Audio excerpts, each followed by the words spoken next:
दिल्ली, वसंत कुंज का एक शांत रिहायशी इलाका। 23 फरवरी 1996 की दोपहर। घर के अंदर एक जवान लड़की का शव मिला। आंखें बंद थीं, हाथ बंधे थे और चेहरा बुरी तरह कुचला हुआ। शरीर पर गहरे चोट के निशान। ये सिर्फ एक हत्या नहीं थी, यह वहशीपन की इंतहा थी।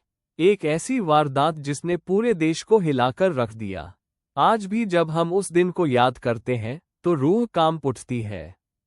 ये कहानी है प्रियदर्शिनी मट्टू की और उसके लिए 14 साल चली इंसाफ की एक कड़वी लड़ाई की। प्रियदर्शिनी मट्टू दिल्ली यूनिवर्सिटी की लॉ की एक होनहार छात्रा। जीवन में कुछ कर दिखाने की ललक। लेकिन उसे क्या पता था कि एक साया हर पल उसका पीछा कर रहा था। ये साया था संतोष सिंह का, उसका सीनियर और एक पुलिस अधिकारी का बेटा।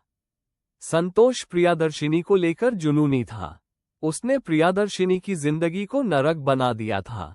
उसे धमकियां देता, उसका पीछा करता, यहां तक कि उसके घर के बाहर भी डेरा डाल लेता था।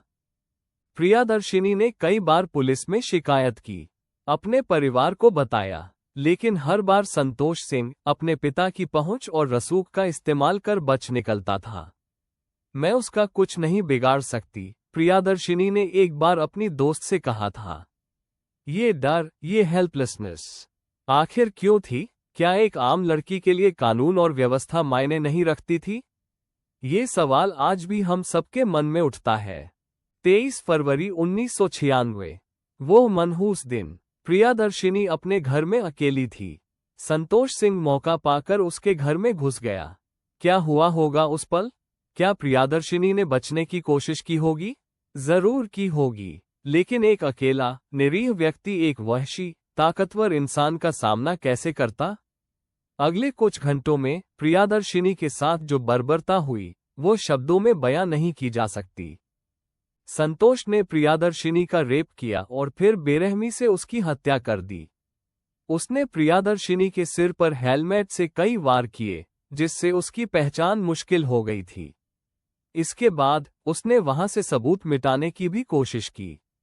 सवाल यह है कि एक व्यक्ति इतनी क्रूरता कैसे कर सकता है? क्या उसे कानून का कोई डर नहीं था, या उसे पता था कि उसे कोई नहीं रोक पाएगा? पुलिस मौके पर पहुंची, जांच शुरू हुई, लेकिन शुरुआती जांच में भारी लापरवाही बरती गई। कई अहम सबूतों को नजरअंदाज किया गया, चश्मदीदों के बयानों को कमजोर किया गया। ऐसा क्यों हुआ? क्या ये सिर्फ लापरवाही थी या किसी बड़े दबाव का नतीजा? यह वो सवाल है जिनके जवाब शायद कभी पूरी तरह न मिल पाए। संतोष सिंह को हिरासत में लिया गया, लेकिन सबूतों के अभाव में उसे छोड़ दिया गया।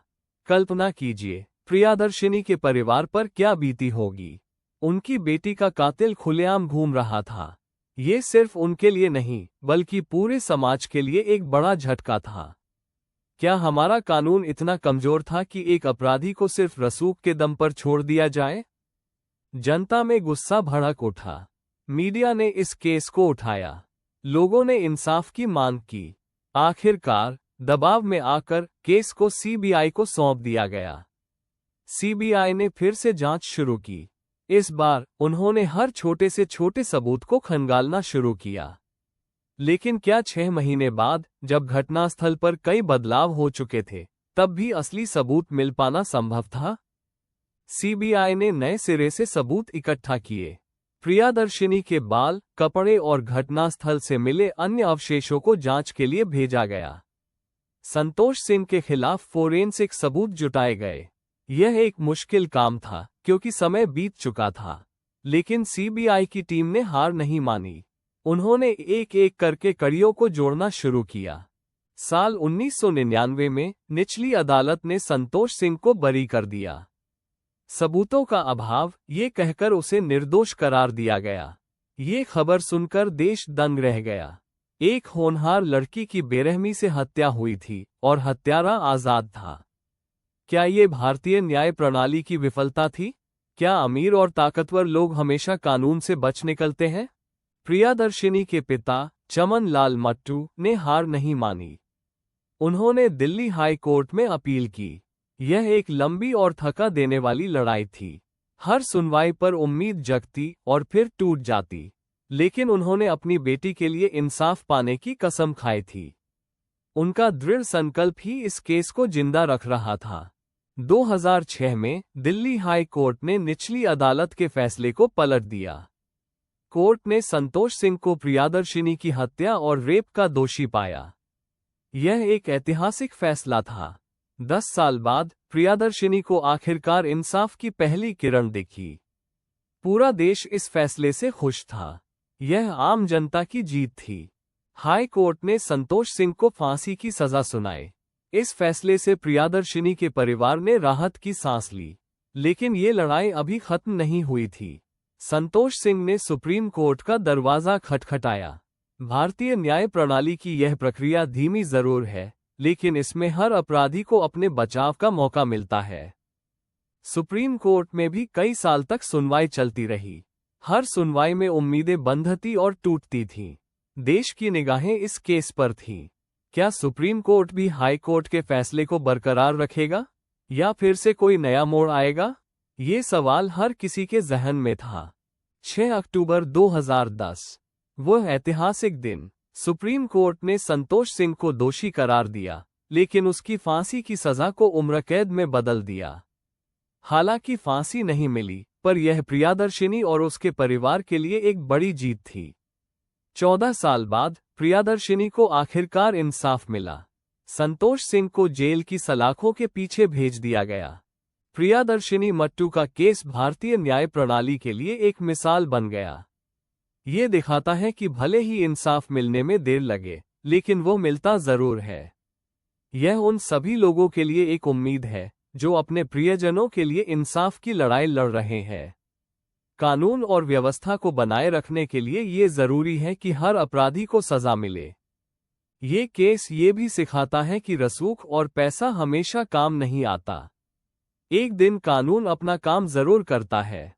प्रियदर्शिनी के पिता चमन लाल मट्टू का धैर्य और संघर्ष प्रेरणादायक है। उन्होंने अपनी बेटी के लिए इंसाफ पाने में कोई कसर नहीं छोड़ी। उनकी कहानी हमें सिखाती है कि हमें कभी हार नहीं माननी चाहिए। लेकिन इस केस से कुछ सवाल भी उठते हैं। क्या पुलिस की शुरुआती लापरवाही से बचा जा सकता था?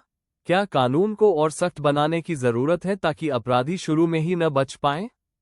प्रियदर्शिनी जैसी कितनी लड़कियां ऐसे अपराधियों का शिकार होती हैं जिनके पास ताकत और पैसा होता है? आज भी भारत में ऐसे कई केस हैं जहां इंसाफ के लिए लंबी लड़ाई चल रही है। प्रियदर्शिनी मट्टू केस हमें याद दिलाता है कि एक नागरिक के तौर पर हमें अपनी जिम्मेदारी निभानी चाहिए। ऐसे अपराधियों के खिलाफ आवाज उठानी चाहिए और पीड़ितों के साथ खड़े रहना चाहिए। संतोष सिंह आज भी जेल में अपनी सजा काट रहा है। उसकी एक गलती ने न सिर्फ प्रियदर्शिनी की जान ले ली, बल्कि उसके परिवार की जिंदगी भी तबाह कर दी। यह एक दुखद अंत था, लेकिन इंसाफ की जीत हुई। 14 साल बाद ही सही, पर सत्य की जीत हुई। क्या आप जानते हैं कि ऐसे और कितने केस हैं जहां न्याय के लिए दशकों लग गए? आपकी क्या राय है इस मामले पर? हमें कमेंट सेक्शन में बताएं। ये कहानी हमें बहुत कुछ सिखाती है और उम्मीद है कि यह आपको भी सोचने पर मजबूर करेगी। अगर आपको यह वीडियो पसंद आया तो इसे लाइक करें और अपने दोस्तों के साथ शेयर करें। ऐसी ही सच्ची और रूह कंपा देने वाली कहानियों के लिए हमारे चैनल को सब्सक्राइब करना न भूलें। हम जल्द ही एक और दिल दहला देने वाली कहानी के साथ लौटेंगे। तब तक अपना ख्याल रखें और जागरूक रहें। जय हिंद।